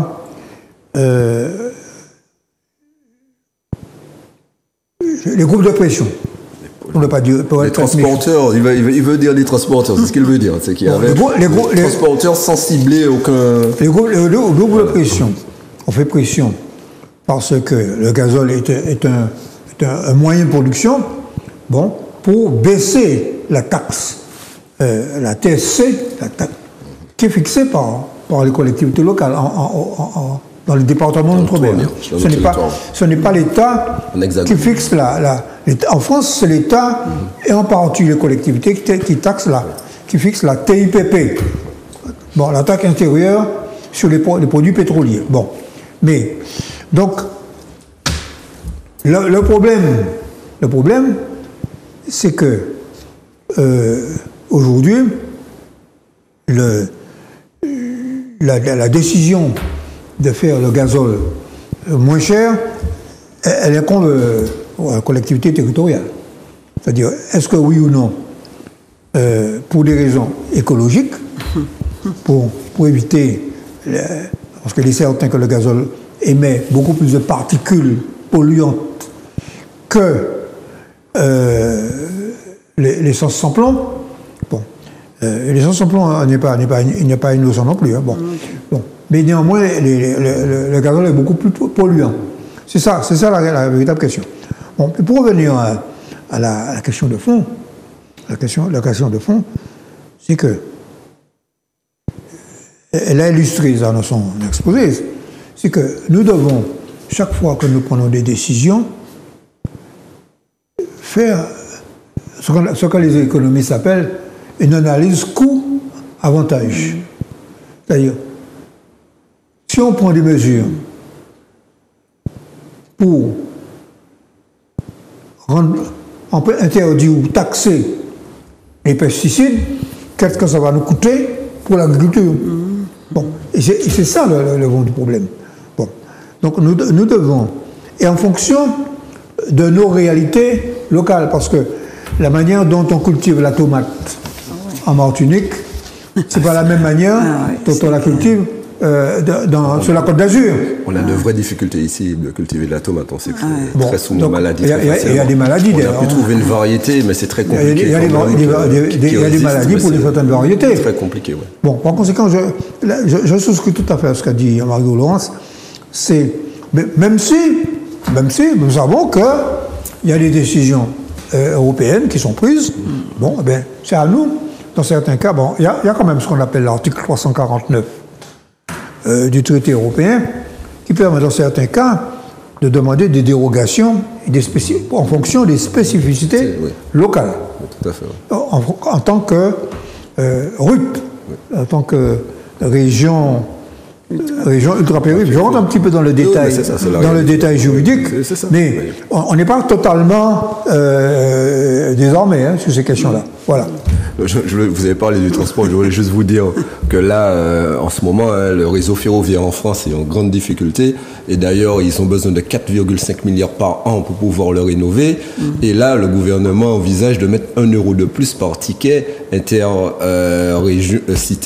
et sur le TGV. Donc, ce qui fait que, voilà, et ça va leur apporter environ 800 millions d'euros. Il y a un vrai débat là actuellement, puisque la SNCF a dit sur ces 4,5 milliards qu'ils veulent mettre 3 milliards, mais qu'il manque quand même le reste, 1,5 milliard. Donc on voit que pour le transport, que ce soit chez nous, que ce soit en Hexagone, que ce soit, il y a de vrais soucis de financement, de questions de financement. Le transport maritime, il y a aussi une augmentation des taxes pour la décarbonation. Oui, on l'a rappelé, c'est 140 euros par passager pour les bateaux de croisière. Et d'ici 2030, est en train de faire... Du moins pas 140, 240 euros par passager pour les bateaux de croisière. Et d'ici 2030, cette taxe sera valable aussi pour l'aviation. Donc, ça aura des répercussions sur les importations de produits alimentaires et sur la vie chère. Oui. Donc, tu sais, ce sont des questions dont notre collectivité doit s'emparer en sollicitant. Je prends l'exemple du Grand Port Maritime. J'ai été représentant de la collectivité au Grand Port Maritime. Ce sont des questions techniques extrêmement complexes. Hein? Et c'est pour ça que nous avons le devoir de nous informer et sur ces questions-là, comme je dis, de faire des analyses en pesant le pour ou le contre. Les économistes appellent ça une analyse coût-avantage. Ouais. J'aurais aimé vous entendre sur quelque chose. On a vu, c'est avant-hier, Manuel Valls a rassemblé les parlementaires pour lui présenter un peu quelques exemples sur de ce qui va être dans son texte qu'il envisage de mettre sur la loi sur la vie chère. Dans ces exemples, on retrouve des choses qui parlent beaucoup à Michel, le renforcement notamment des prérogatives de l'endroit où il a travaillé et qu'il aime beaucoup, alors, entre autres. Oui, enfin bon. Vas-y Michel. On sait qu'il veut... J'ai lu, enfin, je ne sais pas, je n'ai pas le texte lui-même, oui. J'ai lu ce qu'en dit la presse. Moi aussi, le texte n'est pas sorti, c'est simplement des exemples. Ce que j'ai lu me laisse un petit peu sur ma faim. Je n'ai pas vu quand même ce qui est nécessaire. Bon, ça c'est une avancée. Hein. On va renforcer les moyens humains de l'ancienne, qui s'appelle maintenant la DITS. La DITS, qui a pris la place de l'ancienne DGCCRF. Oui, mais il y a une partie, ils vont quand même exiger normalement dans la loi le fait qu'ils exigent notamment les chiffres sur les marges arrière, sur le fait sur les sorties de caisse, qu'ils peuvent avoir y accès. Je vais examiner ça. Le fait qu'ils veulent mettre aussi... Je vais examiner ça. Je donne juste quelques exemples pour nos téléspectateurs. Tu as raison. Le fait qu'ils veulent mettre aussi... Nous allons examiner ça de près. Oui, le fait qu'ils veulent mettre aussi, qu'ils veulent voter aussi pour respecter ce qu'ils ont signé dans l'accord, on en parle tout le temps ici, sur les frais d'approche. Le fait qu'ils veulent que les normes... ça c'est nouveau. Oui. Ça c'est nouveau. Je ne sais pas combien ils vont mettre. Ils sont pas prononcés sur le montant pour l'instant. Ils n'ont pas donné de chiffres. Ils n'ont pas donné de chiffres. Il était fait certain, c'est que au moment de l'accord, comme c'était 11 millions. Oui, c'était ça. C'était 11 millions. Exactement, 11 millions. Le Tibi avait arraché au préfet de l'époque. Mais il avait arraché. C'était presque comme un chirurgien dentiste qui arrachait ça. 11 millions. Bon. Combien Valls va-t-il mettre? Je ne sais pas. Non, le gouvernement ne s'est pas prononcé. Ils ont dit qu'ils veulent travailler aussi sur les équivalences de normes avec la Caraïbe pour qu'on puisse favoriser les échanges dans notre environnement. Et puis, j'ai vu que dans le texte aussi, ils parlent du fait qu'ils veulent supprimer le fait de la revente à perte. Ça, c'est pas très clair. J'ai pas encore bien saisi. Parce que qui accepte vraiment de vente à perte? Bon, bien sûr, on sait que le texte empêche de revendre à perte. Puisqu'on sait très bien, c'est des pratiques que faisaient certains supermarchés, on a modifié le texte, donc on voit que ce sont les principales mesures qui sont évoquées. Alors la revente à perte, c'est pourquoi? C'est parce que en baissant les frais de transport, tu peux avoir des prix plus bas que ce que tu... et tomber sous le coup de l'interdiction de la revente à perte. Donc il faut donc faut pas tomber de Caraïbes là. Il faut revoir ce texte qui sanctionne la revente à perte. Bon. Oui. Bon, c'est Bouga. Bon, oui, et puis il parle aussi de BQP élargi au service. Donc on verra, c'est alors que... Mais ceci dit, je profite de l'occasion pour dire, pour ceux qui croyaient que ce problème était d'une grande simplicité et qu'il suffisait d'aller dans les supermarchés et de dire aux gens de baisser les prix, que la question est d'une plus grande complexité qu'on le croit. Voilà, je n'en dis pas plus. Non, mais je reviens à ce que j'ai dit dès le départ. La question de la vie chère, c'est un alibi. C'est un alibi et parce que la véritable question, c'est la question du pouvoir d'achat, de la production, du développement économique. À partir du moment où on se sert de la vie chère, tout le monde savait que c'était compliqué. Donc, mais c'était une manière de fédérer les mécontentements à un moment donné pour faire émerger une espèce de nébuleuse politique. C'est tout. Donc, aujourd'hui, on voit bien qu'on est parti de la grande distribution, on arrive aux pièces détachées, on arrive à la téléphonie, enfin bon, voilà. Donc, finalement, quand on était en 2009, on a eu les mêmes problèmes d'avant. Et eux, ils ont dit, on peut faire mieux que les syndicalistes à l'époque qui ne connaissaient rien. D'accord? Voilà. Et donc, on est d'accord que ce n'était qu'un alibi. Et que c'était une mystification, c'est tout. Et tout le monde savait ça. Et en 2009, je rappelle quand même qu'on a baissé les prix de 450 produits de 20%. C'était pas 250, Michel? C'était 250. 450. C'était 450. Les prix baissaient bas. Ouais, Les prix baissaient bas. J'ai par assisté aux conséquent, négociations, pour moi c'était 250, mais bon. Après, ils ont fait monter à 450. On a fait monter après. Ça a évolué après à 450. Oui. Mais nous n'oublions pas que d'ailleurs, au tout départ, c'était 150 produits et après, ça a évolué au fur et à mesure. Bien sûr. J'étais dans les négociations. En plus, je vous rappelle qu'on a obtenu quand même une augmentation, une prime de vie chère de 20% pour le secteur privé. Pour le secteur, pas pour la fonction publique. Hein. La fonction publique a déjà les 40%. Non, la fonction publique a obtenu aussi, en fonction des critères de revenus, c'est 200 € pour certaines collectivités, pour beaucoup, en fonction des revenus, pour certaines collectivités, et pour la fonction publique d'ailleurs. Ça avait été pris en charge par la région et par le département via ce qu'on appelle l'AFP, etc. Puisque les entreprises pouvaient mettre un seuil. Et les entreprises avaient choisi le seuil minimum. Bien sûr, la majorité des entreprises qui étaient de 30 €, donc ce qui fait que le reste devait être compensé par les collectivités. Tout à fait. C'est l'occasion de... Non, mais c'est vrai qu'il faut rappeler à la population. Il y a un certain nombre de choses qui ont été dites. Et qui n'ont pas été contredites à l'époque, comme quoi les syndicalistes de 2009 n'avaient rien fait. Pour avoir assisté aux négociations, je peux dire qu'ils se sont battus au quotidien et en permanence, c'est dans la rue. C'est pour ça d'ailleurs qu'aujourd'hui... Et avec d'autres méthodes. C'est d'ailleurs pourquoi, aujourd'hui, les syndicats sont très réservés sur les fameuses assises de la vie chère. Hein. Je voudrais qu'on parle un peu de la situation internationale, notamment à Gaza. On sait qu'il y a eu des manifestations, notamment à Fort-de-France, il y en a déjà eu plusieurs manifestations. On voit certaines personnes parlent de Gaza, disent qu'il y a un véritable génocide qui est en train d'être mis en place. L'UNICEF parle sur 3 morts. Un mort, c'est un enfant. On parle de famine. Et on ne voit pas comment les choses peuvent évoluer. On voit que le président français Emmanuel Macron a dit qu'il serait prêt à reconnaître l'État palestinien en juin en mettant beaucoup de critères qui pour l'instant ne sont pas encore remplis.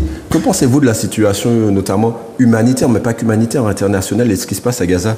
Bon, alors moi je vais être carrément clair. L'État d'Israël est en train de massacrer la population palestinienne à Gaza. Et en réalité, le but qui est poursuivi, c'est l'annexion pure et simple de Gaza et de la Cisjordanie. En réalité, l'État d'Israël, depuis 1948, je crois, oui, c'est bien ça, c'est 1948, c'est bien ça. Ouais, ce qu'on appelle, ce que les Palestiniens appellent la catastrophe, la Nakba. Depuis ça, l'État d'Israël, on regarde les cartes, hein, l'État d'Israël a grandi au prix de guerres successives. La guerre des 6 jours, la guerre de ceci, bon. Bien. Alors, aujourd'hui, ils veulent arriver à cette annexion. Alors, par les moyens, notamment la famine. On est en train d'affamer la population palestinienne en empêchant les camions de vivres d'arriver à Gaza. Notamment à la frontière de l'Égypte, entre autres. On avait déjà empêché les hôpitaux d'avoir des médicaments pour soigner les gens meurent. C'est vrai. Donc c'est une situation. Et la plupart des pays occidentaux, alors, il a fallu qu'une délégation parlementaire en Cisjordanie soit attaquée par l'armée israélienne pour que enfin la France et l'Europe élèvent la voix. Alors, c'est vrai que Macron revient un petit peu sur l'histoire des deux États, la solution des deux États, mais en y mettant, comme tu dis, des conditions qui ne sont pas remplies à l'heure actuelle. Bon, la véritable question, c'est que les États-Unis et la France, je vois que les dockers à Marseille, les dockers refusent de charger du matériel militaire à destination d'Israël. C'est ça. Il faut arrêter de fournir Israël en matériel militaire. C'est ça la véritable. Par conséquent, je pense que je vais dire autre chose que nous avons un point commun avec la Palestine. La Palestine, c'est un pays colonisé, nous aussi. Et nous hébergeons en Martinique beaucoup de Palestiniens qui se sont réfugiés dans notre pays. Et donc, par conséquent, nous avons un devoir de solidarité et nous ne pouvons pas accepter, parce que nous sommes solidaires des Palestiniens, qu'on nous traite d'antisémites. Parce que c'est ce que l'on fait en France contre les partis politiques de gauche qui soutiennent la cause palestinienne. On leur dit, ouais, vous soutenez la cause palestinienne, c'est parce que vous êtes anti-juifs. Bon. Nous, Martiniquais, nous n'avons jamais eu de problème avec le peuple juif. Bon, par conséquent, nous ne pouvons pas accepter cette accusation. Par contre, nous avons un devoir de solidarité en tant qu'être humain, mais de solidarité anticolonialiste. Madame Delors, quel est ton point de vue sur ce qui se passe en Palestine, sachant que quand Emmanuel Macron dit par exemple qu'il veut reconnaître l'État de Palestine, en droit international, un pays qui reconnaît un autre, ça ne sert à rien. L'existence d'un pays, c'est quoi? C'est un territoire, c'est une population, un gouvernement. Donc ce qui fait que la Palestine a déclaré son indépendance depuis 1988 et 143 pays déjà reconnaissent l'existence de l'État palestinien. Oui, à peu près. Ce qu'il faut d'abord dire, c'est que cette situation est intolérable et condamnable. Intolérable et condamnable dans la mesure où, aujourd'hui, rien ne justifie le massacre. Je ne parlerai pas de génocide parce qu'il faudrait dire qu'il y a une intention de tuer un groupe, etc. Mais je préfère dire qu'il y a un massacre organisé qui est condamnable et qu'il faut totalement arrêter. Parce que soutenir les Palestiniens, c'est pas soutenir le Hamas. Parce que c'est ça, c'est cette confusion. Et d'ailleurs, si on retourne à l'histoire du Hamas, c'est les gouvernements successifs israéliens qui ont créé le Hamas pour détruire l'OLP. Ah, oui, alors, c'est leur propre création. C'est leur propre création. Et aujourd'hui, ils disent, ah oui, on veut les tuer jusqu'au dernier. Mais c'est vous qui avez démantelé l'OLP. Et jusqu'à aujourd'hui, aucune élection, aucun travail démocratique n'a pu se faire sur ce territoire. Ils sont occupés par là. Oui, oui. Et donc, par conséquent, aujourd'hui, je suis d'accord avec toi qu'il faut arrêter les armes et le commerce avec ce gouvernement. Parce qu'on n'est pas contre le peuple israélien, on est contre Benjamin Netanyahou et sa clique d'extrême droite. C'est ce qu'il faut bien comprendre. Et soutenir les Palestiniens, c'est pas soutenir le Hamas. Parce que si le Hamas était pour sa population, ben, ça fait longtemps qu'ils auraient rendu au moins les derniers otages qu'ils ont. Jusqu'à présent, ils n'ont pas rendu. Donc, ça aussi, c'est intolérable. Oui, c'est vrai que là, on parle d'un cessez-le-feu avec un échange de 10 otages, mais pour l'instant, c'est une proposition américaine, mais pour l'instant, on voit que le Hamas là, ils ont dit qu'ils sont favorables. Au début, ils avaient dit non. Là, ils ont dit qu'ils sont favorables. Donc, on verra bien ce que ça donne, mais on espère tout ça, ce que les choses changent. Mais rappelons aussi que c'est vrai que la France, c'est le deuxième fournisseur d'armes à l'État d'Israël. Le premier, ce sont les États-Unis, qui d'ailleurs leur donnent des armes à crédit. Hein. Rappelons ça, parce que Trump a même dit que bon, qu'il va les faire payer maintenant tout de suite, mais bon. Et au combat au prêt.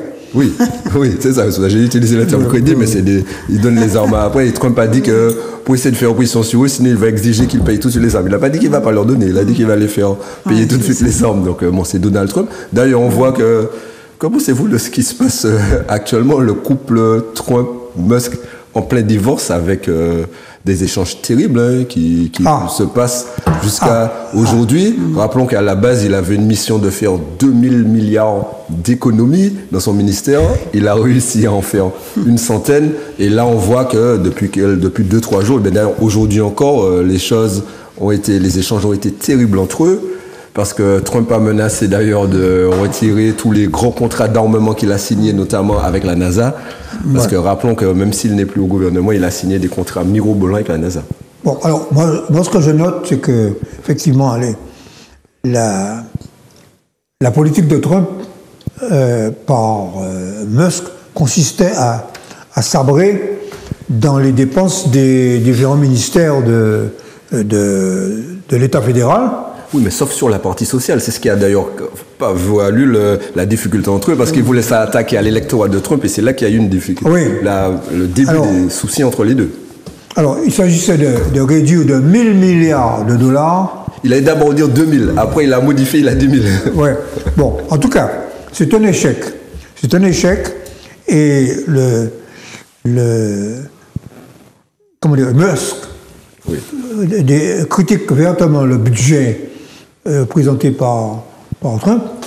Et rappelons que ce budget peut faire augmenter les dépenses de 4 000 milliards. Hein. Exactement. C'est ça. Alors, bon, notamment par des crédits d'impôts, etc. C'est des choses comme ça qu'il veut mettre en place. En tout cas, c'est un budget de 3 300 milliards de dollars de déficit public. OK? Bon. Alors, c'est pas l'humanité, c'est le monde. Oui. Je confirme que ce sont ces chiffres-là. Ouais, c'est-à-dire que c'est pas de la propagande. Bon, alors, ceci dit, ce qui est important, c'est que les affaires de Musk sont en train de plonger. Aujourd'hui, c'est 173 milliards, aujourd'hui, la chute de son groupe. Ouais. Voilà. Donc, Tesla, notamment, l'action de Tesla est en chute libre. Bon, par conséquent, je pense qu'à un moment donné, l'économie se venge. Et surtout, ce qui se passe, c'est que la vérité, c'est que le dollar ne peut plus se maintenir sa suprématie face aux BRICS et face à la Chine. Parce que le phénomène, il y a les États-Unis, mais dans le monde, on assiste à un phénomène nouveau. Ce n'est plus une valeur refuge, c'est ce que tu veux dire, le dollar, contrairement à ce qui se passait avant. C'est la dédollarisation des échanges économiques dans le monde. Et ça, c'est un phénomène important, sous l'impulsion des BRICS, et particulièrement de la Chine, qui, au fur et à mesure, remplace le dollar par le yuan dans les échanges internationaux. Alors ça, je pense que nous devons suivre ça de très près, parce que je reviens à ce que disait Miyamoto dans la Caraïbe. Le problème du dollar, toutes ces économies qui sont autour de nous sont très, très dépendantes du dollar américain. Et ça, ce sont des choses auxquelles nous devons, nous Martiniquais, nous avons tendance à ne voir nos relations qu'avec, entre guillemets, la métropole. Alors, ne pas regarder ça qui est entre nous. C'est pour ça d'ailleurs qu'ici qu'on parle de ce qui se passe aux États-Unis, c'est pas que par esprit de people, de ce qui se passe, c'est parce qu'il y a une incidence avec toutes les actions que prend depuis la présidence de Miyamoto, je crois que la Caraïbe commence à parler vrai aux Américains, tu vois, voilà. Quel est ton point de vue sur la situation actuelle? C'est un revers pour Trump, et sérieux, mais pour inverser réellement la situation, il faudrait que les oppositions politiques et autres, et puis la rue, se bougent un peu pour infléchir sa politique désastreuse, tant au niveau social qu'au niveau économique. Parce que en réalité, il a accru le chômage. Il n'est pas anti-Musk, mais il a sabré tout le monde, là.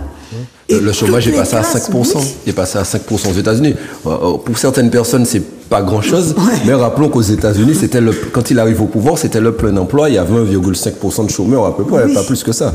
Donc, ce qui fait que et l'inflation, notamment, est devenue encore plus élevée. Et comme l'a dit Michel, ce qui se passe, c'est que le dollar, qui était une valeur refuge, notamment quand il avait annoncé ses taxes, etc., où d'ailleurs les gens, ils achetaient du dollar, là, ils se sont mis à vendre. Donc, il y a eu une inflation, une dévaluation du dollar. Et les agences de notation ont baissé la note. Pour la première fois des États-Unis. Pour la première fois des États-Unis. Voilà. Bon. La France n'est pas loin. Hein. Qu'en pensez-vous du fait en ce moment, la France a échappé de peu à à la baisse de sa notation par Moody's. Bon, je ne vais pas rentrer dans trop de je ne vais pas être pédant, mais enfin, la principale agence de notation, c'est Moody's. Bon, ce sont des agences qui donnent une note à plus, à moins, etc. Bon. Mais la note des États-Unis a baissé. Ah bon. Donc, voilà.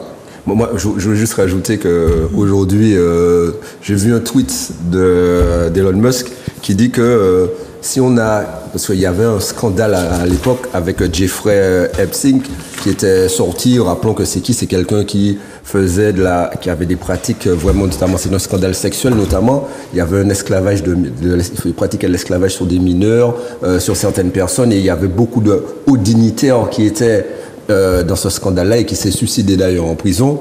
Et là, Musk a dit aujourd'hui que si on a déclassifié qu'une partie seulement du dossier, c'est parce que Trump était cité dans le dossier. Hein. Donc les choses sont un peu entre les deux. Les choses s'arrangent vraiment pas. Je voudrais vous entendre un peu sur quelque chose qui va dans les prochains jours vraiment prendre le dessus. Je veux parler du budget de la France parce que pensez-vous que Bayrou va rester là encore très longtemps, sachant qu'il veut faire 40 milliards d'économies et que personne ne voit comment il va pouvoir faire ces 40 milliards d'euros d'économies dans ce contexte actuel, même si on parle des fois de geler l'ensemble des prestations qui sont indexées sur l'inflation. Il va présenter un programme au mois de juillet. C'est ce que il va présenter un tableau. Avant le 15 juillet. Oui, alors. Du moins, avant le 14 juillet, normalement. Le problème, c'est que, effectivement, le débat à l'intérieur même du gouvernement, c'est où on baisse les dépenses, où on augmente la fiscalité, pour trouver les 40 milliards pour l'année 2026. Bon, 2026, hein. Bon. Alors, la situation actuelle de la France, c'est que la France est sous contrôle de l'Union européenne pour déficit excessif. Ils ont, je crois... 5,4. Ils sont toujours autour de 5% du déficit. 5,5%, voilà. Alors que normalement, suivant les normes européennes, bon... C'est 3%, les normes européennes. Ça ne devrait pas dépasser 3% du produit intérieur brut. Bon, le produit intérieur brut, pour les téléspectateurs qui ne savent pas ce que ça veut dire, c'est la richesse globale. C'est la richesse globale de la France, n'est-ce pas? Donc le déficit de la France, le déficit public, ne doit pas dépasser 3%. Bon. Mais c'est un sujet extrêmement délicat. Et donc, du point de vue politique, parce qu'il y a l'aspect économique et puis l'aspect politique. Bon. Le ministre de l'économie, dénommé Lombard, qu'on dit être un sympathisant du Parti socialiste, c'est ce qu'on dit. Hein, c'est ce qu'on dit quand on l'a nommé, c'est ce qu'on disait, en tout cas. Ouais. Ce ministre essaie de présenter quand même des augmentations d'impôts. Des augmentations d'impôts des riches, en gros. Parce que, en gros, la gauche dit qu'il y a un déficit, c'est pas un problème de dépenses, c'est pas un problème de dépenses sociales, mais c'est un problème de manque de recettes. Bon, de manque de recettes, et parce qu'on a fait des cadeaux fiscaux à un certain nombre de gens bien placés. Depuis l'arrivée de Macron, on a supprimé toute une série de... Donc il faut rétablir la fiscalité. Donc le débat politique en France tourne autour... Je schématise volontairement. Oui, le débat politique en France tourne autour de cela. Mais le problème est le suivant, c'est qu'en l'état actuel des choses, si on augmente les impôts, la droite va voter contre la censure, l'extrême droite, dans la droite républicaine. Bon. L'extrême droite aussi. L'extrême droite aussi. Annoncé, même si ça va faire tomber Marine Le Pen. Bon. Alors, le problème, mais que la majorité des Français, 82% des Français, sont contre l'instabilité. Alors, mais ils sont contre aussi l'augmentation des impôts. Hein. Bon. Alors, je pense que nous sommes dans une situation, je dirais, d'enfant gâté. Ils ne veulent pas augmenter les impôts. Ils ne veulent pas que le gouvernement tombe. Et nous, à nos États, premier premier monde qui a tiré l'argent, c'est nous, le département d'outre-mer.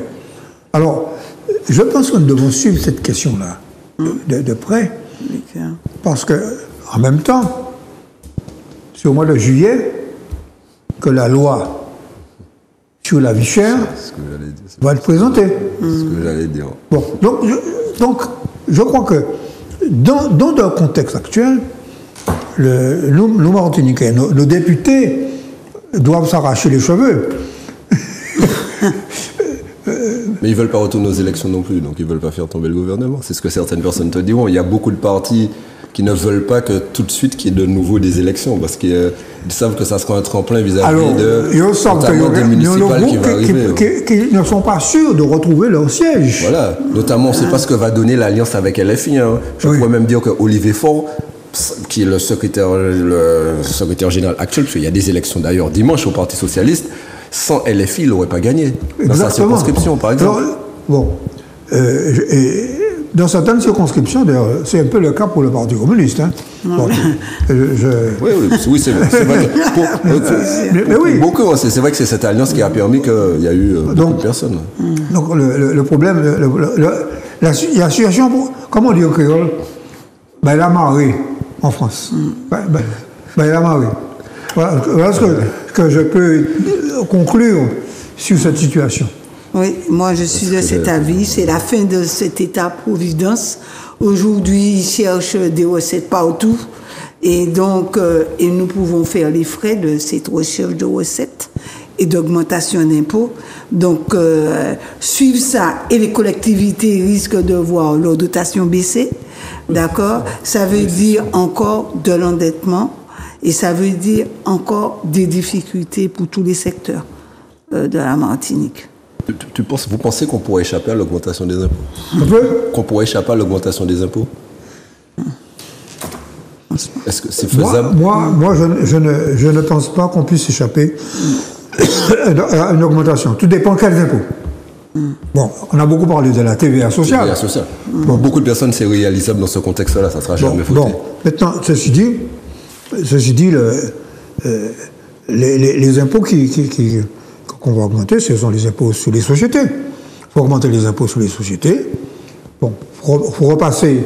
On est descendu à 25% d'impôts sur les sociétés pour remonter à 33%. Bon, je te signale que comment s'appelle le président américain à l'époque du New Deal, Roosevelt, c'est mieux ça. Roosevelt est arrivé dans la libre Amérique, qui est le champion du capitalisme. On est arrivé à 90% d'impôts sur les sociétés. Bon. Oui, c'est vrai qu'à l'époque, oui. Bon. Mais c'est sûr que c'est pas Trump qui va faire ça. Là, il a plutôt mis en place des crédits d'impôts. Dès l'anneau Roosevelt. Oui. Trump ne va pas mettre d'impôts contre lui-même. Donc, qu'on le connaissant le personnage. mais le fait que le gouvernement et que plusieurs personnes parlent du gel des prestations sociales, notamment, qui sont trop élevées, et notamment du gel, de l'indexation, notamment sur l'inflation, comme les retraites, comme autre chose, qui pourrait ramener 28 milliards selon certaines études. Alors, il y a eu un vote quand même symbolique à l'Assemblée. L'Assemblée nationale, cette semaine, a voté contre l'allongement de l'âge de la retraite à 64 ans. Tu avais dit symbolique. C'est la première fois. Parce que jusqu'ici, grâce au 49.3, il n'y avait pas eu de vote sur la question de la retraite. Donc, voilà. Oui, c'est vrai, mais ça sera toujours dans la même lignée, ça sera quasiment Exactement. impossible. Pour moi, ça sera quasiment impossible. De toute façon, on arrive là au terme de cette émission. Je ne sais pas si... Oui, je voudrais quand même souligner et puis saluer le colloque scientifique sur Fanon. Et donc, il y a eu une très bonne participation organisée par l'association FIRST. Et il y avait une bonne tenue des intervenants et une bonne participation malgré le match de samedi. Le matin, comme l'après-midi, on a eu une bonne participation et c'était un bon colloque. Oui, c'est vrai, c'est vrai que c'est quelque chose pour le centenaire, le Fanon, et que c'est vrai qu'il y avait pour certaines personnes de la concurrence, mais il y avait beaucoup de personnes qui étaient présentes. J'ai vu qu'il y avait beaucoup de personnes qui étaient présentes. Et il faut s'en féliciter. Voilà, il faut, tout à fait. C'est très bien. Et puis féliciter l'association FIRST, avec son comité d'organisation. C'est Aimé Jean-Nicolas. Voilà. Oui, c'est bien ça. Voilà. Il faut le nommer quand même. Oui, et puis, et puis Madame Normal aussi, et puis son staff, c'était très bien organisé. Yes. En tout cas, merci à vous tous les deux. Là, on arrive au terme de cette émission du kiosque. J'ai vu qu'on a parlé beaucoup de spiritualité de cette émission. On a fait beaucoup de rapports par rapport à l'incidence de la spiritualité sur beaucoup de jeunes. Oui, mais on n'a pas pu parler de Lyon, on n'a pas eu le temps malheureusement, mais ça sera pour la prochaine fois. Je pense qu'il faudra reprogrammer, parce que cette question de l'IA et des enseignants, tu es bien placé d'ailleurs. C'est un sujet très important, c'est pour ça d'ailleurs qu'on voulait l'aborder avec toi, on n'a pas eu le temps durant cette émission, mais je serais tenté de dire quand on parle de spiritualité dans ce week-end de Pentecôte, où il y a beaucoup de rassemblements religieux, un peu partout, de différentes obédiences, je serais tenté de vous dire que 52% des personnes disent, en tout cas des Martiniquais, disent qu'ils sont sensibles à la spiritualité. Et soit qu'ils prient, soit qu'ils méditent. 46% prient Dieu, 18% prient Marie, 17% Jésus, 17% prient mais ne savent pas vraiment. Combien prient Marie? 18% Marie, 17% Jésus. 46, Jésus, moins que... Oui, 46% Dieu, c'est un sondage, hein, 46% Dieu, 9% le cosmos. Le cosmos. Le cosmos. 17% ne savent pas pour qui vraiment il s'adresse pas vraiment à quelqu'un. C'est un sondage récent. Oui, un sondage récent qui est sorti cette semaine. Je vais te l'envoyer aussi. Je vais te le remettre tout à l'heure d'ailleurs. Oui. Et on retrouve 4% qui prient pour des saints. Donc voilà, pour des saints. Des saints, sans déterminer quel saint, mais pour des saints, pour des saints. Donc voilà un peu ce qui démontre un peu, je laisse chacun réfléchir. Alors je te signale que la spiritualité se manifeste sous différentes formes. Oui, bien sûr. Bon, on a reçu la semaine dernière le grand maître du Grand Orient de France. C'est une forme de spiritualité, la franc-maçonnerie. Oui, tout à fait. Oui, tout à fait. Bon, mais je laisse chacun durant ce week-end pascal et ce week-end prolongé. Parce que on essaie de nous dire qu'il n'y aurait que les religions, et surtout la religion catholique, apostolique et romaine. Non, rappelons qu'en France, on parle de la religion catholique qui représente 30%. Des croyants, les musulmans, c'est 10%, ce sont des estimations, et puis après on retrouve d'autres religions, ce sont des estimations de la population, je parle, de la population. Donc voilà, on montre que les différents rapports, alors où on parle de frères musulmans, etc. Bon, on ne va pas prolonger, on arrive au terme de cette émission.